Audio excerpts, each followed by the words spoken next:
Olá, queridos alunos do Aprova Exame de Ordem, tudo bem? Estou eu aqui de volta para a gente seguir. Vamos iniciar com um novo tema, vamos falar agora de falência e recuperação. Então vejam, nas aulas de SA, a gente tratou do tema a partir da Lei 6404 de 76, ou seja, legislação especial. A gente viu que grande parte do direito empresarial trabalha a partir do Código Civil, tá? Já vimos então uma legislação especial, que é a Lei das SA, e agora vamos ver uma outra, a Lei de Recuperação e Falências, a Lei 11.101/2005, tá? Essa Lei 11.101 de 2005, ela tem por intuito o quê? Possibilitar a falência ou recuperação do empresário, denominado aqui como devedor. Quando eu falo em empresário, vejam, empresários individuais e sociedades empresárias. Empresários individuais aqui, inclusive, né, incluindo-se então o EIRELI também, tá? O importante é que seja empresário, o importante é que seja sociedade empresária, tá? Então, se for uma sociedade simples, aí não é abrangido por essa lei aqui. Agora, cuidado com o seguinte, professor, sendo empresário, sendo sociedade empresária, está abrangido pela Lei 11.101 de 2005, ou seja, está sujeito à recuperação, na modalidade judicial ou extrajudicial, está sujeito à falência, certo? Certo. Agora, todos os empresários estão sujeitos a isso? Cuidado. A lei expressamente exclui. Então, alguns tipos societários que a gente vai ver aqui agora estão excluídos da abrangência dessa lei aqui, tá? São várias hipóteses, mas eu vou te tentar construir um macetinho junto com você aqui, tá? Então, olha lá. Quem que está fora? Vamos destacar. Empresa pública, sociedade de economia mista. Vou pintar esses dois em amarelinho, porque os dois lembram o Estado. Agora vou pintar em outra cor aqui. No verdinho, instituição financeira, pública ou privada, independente disso, cooperativa de crédito e sociedade de capitalização. Eu vou pintar esses três em verde, porque os três lembram banco, dinheiro, tá? Aí, ó, vamos pintar aqui, ó, em laranja o consórcio, a entidade de previdência, plano de saúde e seguradora. Por quê? Porque tem a ver com a nossa vida, tá? Então, o macetinho aqui é mais ou menos o seguinte: Estado, banco e aquilo que tem relação com a nossa vida tá fora. Quer ver? Estado, sociedade de economia mista, empresa pública, tá fora. Banco, instituição financeira pública ou privada, sociedade de capitalização e as cooperativas de crédito. Beleza. O que tem a ver com a nossa vida? Você vai lá, começa a trabalhar, aí quando você começa a trabalhar, você quer comprar um carro, tá? Aí você vai lá e compra um carro. Só que você não tem dinheiro para comprar aquele carro. Aí você fala, pô, eu vou fazer então um consórcio. É muito comum. O consórcio tá ali, tá? Só que aí você morre de medo do quê? Pô, eu vou comprar o carro e espero que não furtem o meu carro. Se alguém bater, alguém pague. Você fala o quê? Vou fazer um seguro. E tá aqui a seguradora. E aí, claro, a gente tem um grande medo do quê? De ficar doente, o SUS não conseguir atender, acaba fazendo um plano de saúde e tem muito medo da Previdência quebrar e faz um plano de previdência complementar. Então, os bancos estão fora, aquilo que lembra banco, instituições estatais, né? As empresas públicas e sociedade de economia mista e aquilo que faz parte da nossa vida, o consórcio, o plano de saúde, a previdência complementar e a seguradora. Beleza? Esses todos são empresários, mas estão fora, não sofrem nem recuperação e nem falência, tá? Outro ponto importante, competência para o julgamento. Professor, eu quero entrar com uma ação de falência contra alguém, ou eu quero pedir a minha recuperação, ou eu quero homologar um plano de recuperação extrajudicial. Onde eu faço? Primeira coisa, gente, esse tipo de ação aqui, ó, é sempre da Justiça Estadual. Sempre. Vai ser uma vara civil, vai ser uma vara única, vai ser uma vara de falência específica, não importa. Mas é Justiça Estadual, não é Justiça Federal. Professor, mas aquela empresa, ela está quebrando porque ela deve muito dinheiro para a União. Não importa, é Justiça Estadual, tá? Então, falência e recuperação, Justiça Estadual. Mas em qual localidade? Qual território? Olha lá, juízo do local do principal estabelecimento do devedor. Principal estabelecimento do devedor, tá? Aqui, a doutrina tenta conceituar. Então, vamos pegar dois parâmetros aqui, ó. O principal é onde tem o maior volume de negócios. Ou o principal é de onde partem as ordens. Então, eu vou entrar com a falência no juízo estadual dessa localidade aí. Fechou? Tranquilo? Esse tema cai muito. Esse artigo 6º, ele aparece bastante em prova. Olha lá.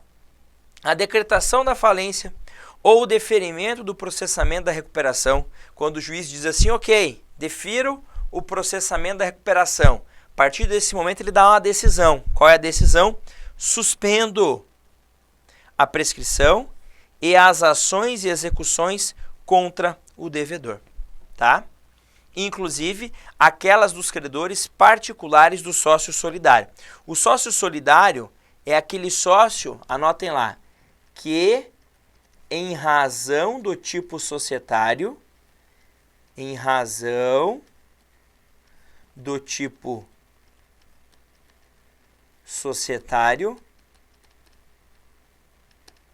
responde junto com a sociedade.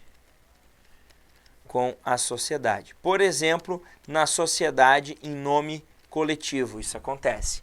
Na sociedade limitada, não. O sócio da sociedade limitada não é devedor solidário junto com a sociedade, não é, tá? Beleza? Agora, suspende todas as ações? Não. Olha lá o que diz a lei. Não são suspensas as ações que demandam quantia ilíquida, trabalhistas, tá? E além disso, até as ações que tratam de fisco. Só que o ideal, a ideia aqui é a seguinte: por que eu não suspendo essas ações? Porque eu preciso apurar o valor primeiro. Depois que eu apuro o valor, eu não vou poder ter execução. Então imagina, eu tenho uma ação que está discutindo um dano moral. Essa não é suspensa, quantia ilíquida, tá? Mas quando se chegar a um valor, aí suspende. Por quê? Porque a parte vai ter que ir lá no juízo da falência, no juízo da recuperação, para buscar a sua parte. A ideia da suspensão aqui é evitar o quê? É evitar que haja um desfalque patrimonial. Porque se eu não suspendesse, a ação continuaria até que a parte recebesse a sua parcela. Essa é a ideia, tá? Evitar isso daí, tá? Então, como eu disse, quantias ilíquidas, trabalhistas e na mesma linha aqui, ó, as execuções de natureza fiscal. Claro, a lei vai ressalvar a hipótese de concessão de parcelamento nos termos do Código Tributário Nacional. Só que essas hipóteses de parcelamento, em que ocorre a suspensão da execução fiscal, não ocorre por causa da falência, não ocorre por causa da recuperação, tá? Essa suspensão em razão de parcelamento ocorre porque a lei que instituiu o parcelamento diz, ó, já que você vai parcelar, a gente vai suspender a ação. São situações diferentes, tá? E só para finalizar, segundo a lei, olha o que nós temos aqui.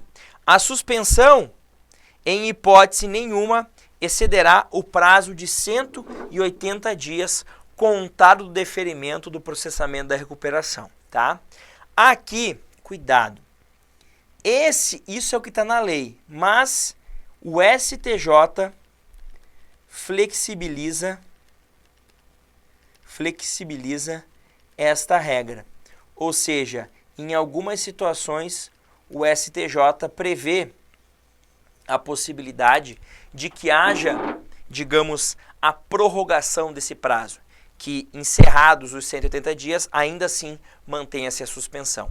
Então, cuidado como aparecer na tua prova. Se simplesmente ele copiar a redação do dispositivo, você marca certo, porque de fato é o que a lei diz, que não se prorroga esse prazo de suspeição de 180 dias. Mas, tá? Se ele falar de acordo ou é possível que haja a prorrogação desse prazo, você pode marcar que está certo. Por quê? Porque o STJ vai dizer. Olha lá o trecho que eu tirei da decisão, como eu disse, eu já tinha frisado, né? A depender do caso concreto, e principalmente quando a demora na aprovação do plano, não decorre de culpa do empresário. Porque qual que é a lógica? A lógica é que se suspenda a ação para que se aprove o plano e comece a cumprir o plano. Mas muitas vezes o que acontece? Demora muito para aprovar o plano, mas não por culpa do empresário. E aí se você cessar a suspensão, se a ação continuar, você pode ter um prejuízo muito grande para o empresário, porque ele vai começar a ter desfalque patrimonial. E a ideia não é essa então. Beleza? Falando um pouquinho sobre os atores que atuam dentro da recuperação judicial e da falência.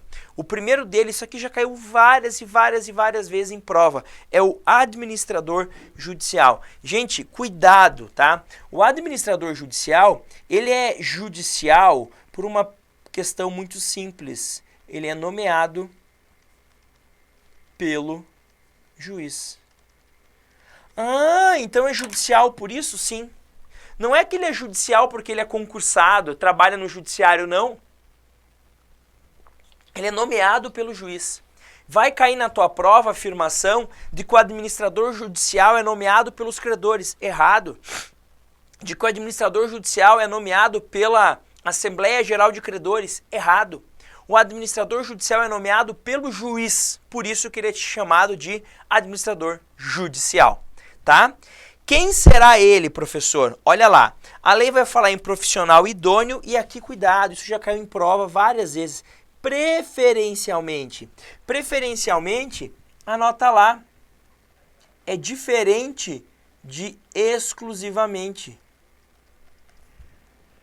É diferente de exclusivamente, tá? Quem que será ele, professor? Segundo a lei, será de preferência um advogado, um economista, um administrador de empresas, um contador ou uma PJ, uma pessoa jurídica especializada nesse assunto, tá? De preferência, não necessariamente será um desses. Caiu uma vez na prova a seguinte afirmação: o administrador judicial poderá ser formado em engenharia. Gente, todos os alunos que eu conheço marcaram errado. Está errado, não pode ser formado em engenharia. Eu lembro que é advogado, economista, administrador, contador ou PJ especializado. É um desses? Não, de preferência esses. Tem proibição de que seja formado em engenharia? Não, então pode ser? Pode ser. Pode ser, pode ser. Tá? Então, cuidado com essa pegadinha aqui, tá? Segundo erro que se comete aqui. Então, o juiz nomeia e pode ser qualquer pessoa, tá? De preferência, administrador, economista, contador, advogado ou pessoa jurídica especializada, tá? Agora, onde que se erra também? Nessa observação que eu vou trazer agora. Professor, o administrador ganha para ser administrador? Claro que ganha, gente. Nós estamos falando de direito empresarial, ninguém trabalha de graça, tá? É óbvio que ele vai receber, senão ele não ia querer ser administrador. Quanto que ele recebe? Ele recebe um percentual, tá? Olha o que vai dizer a lei. Percentual de até, então, não superior a 5%, tá? Do valor devido aos credores submetidos à recuperação, ou do valor dos bens da falência. E no caso de EPP ou microempresa, esse percentual não será superior a 2%.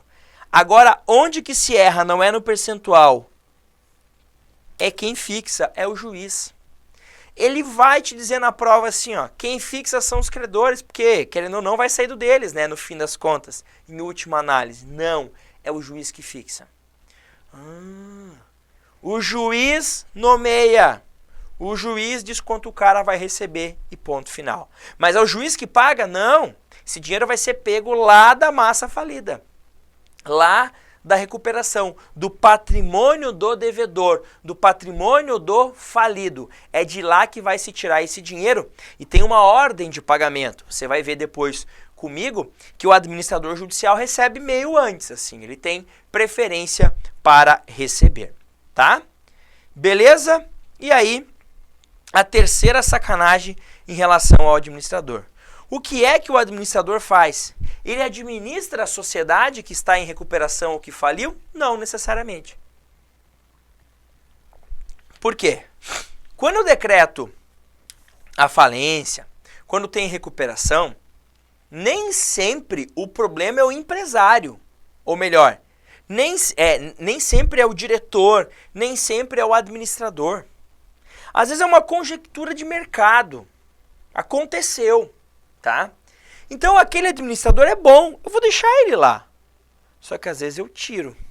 E quando eu tiro ele e coloco alguém, aí esse alguém que é o administrador judicial, ele vai administrar também. Se não, o administrador judicial vai administrar a falência, a recuperação, mas não a sociedade em recuperação ou sociedade falida, tá? Então é óbvio que o fato dele administrar ou não, isso vai influenciar. Isso influencia aonde? Na remuneração.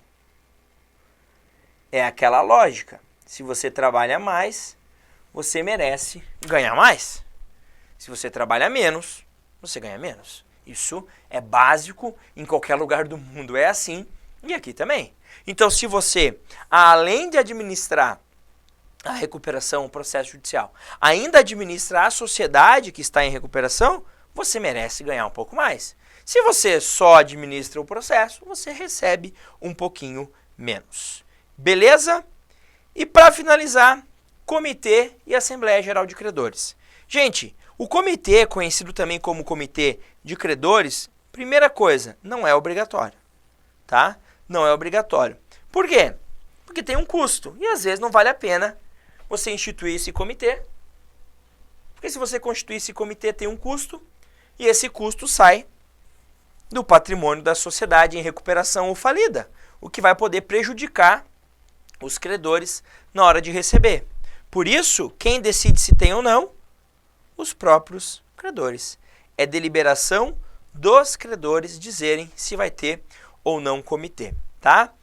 Quem compõe o comitê? É muito plural essa composição. Olha lá, um representante indicado pela classe de credores trabalhistas, tá? Então eu tenho lá um de cada, ó, um dos trabalhistas com 2 suplentes.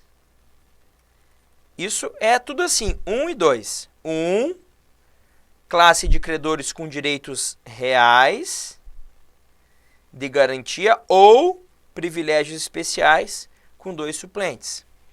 1, classe dos credores quirografários e com privilégios gerais e 2 suplentes.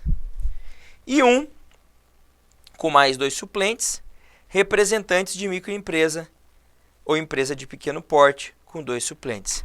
Vejam que você não tem aqui que tipo de credor? Você não tem o credor tributário. Ele não faz parte, o credor fiscal não participa do comitê. Beleza? Tranquilo? E para finalizar, a Assembleia Geral de Credores. A Assembleia Geral de Credores, qual que é a lógica? Todo mundo pode participar dela, tá? Só que ela é dividida em classes, a depender do teu tipo de crédito. Então vamos dar uma olhada lá, tá? Quais são as classes? Primeiro, os trabalhistas, né? legislação do trabalho, decorrente de acidente de trabalho, credor com garantia real, terceira classe, quirografalho, privilégio especial e privilégio geral e subordinado, e os enquadrados como microempresa ou empresa de pequeno porte. A grande função deles, dessa Assembleia Geral de Credores, é o que? É deliberar, é votar se aprova ou não o plano de recuperação, tá? Além disso, né, na falência, por exemplo, a Assembleia Geral, ela delibera sobre a formação ou não do comitê, sobre as formas de realizar o ativo. O que é realizar o ativo? Decidir como vai vender, o que vai vender mais rápido, vender mais devagar, tá? Então, a Assembleia Geral, importante é lembrar dessas 4 classes. Então, uma trabalhista, uma credor com garantia real, ali lembrando trabalhista, credor com garantia real. Aí, em terceiro, o geralzão, né, os privilégios geral e especial, quirografário e subordinado. E, por fim, os créditos de microempresário ou de empresa de pequeno porte. Beleza? Esse é um panorama bem geral sobre recuperação e falência, tá? É aquele panorama geral para, cara, professor, eu nunca entendi nada disso na faculdade. O que é comum porque é uma matéria pesada, tá? Pra você ter uma ideia geral do que a gente está falando.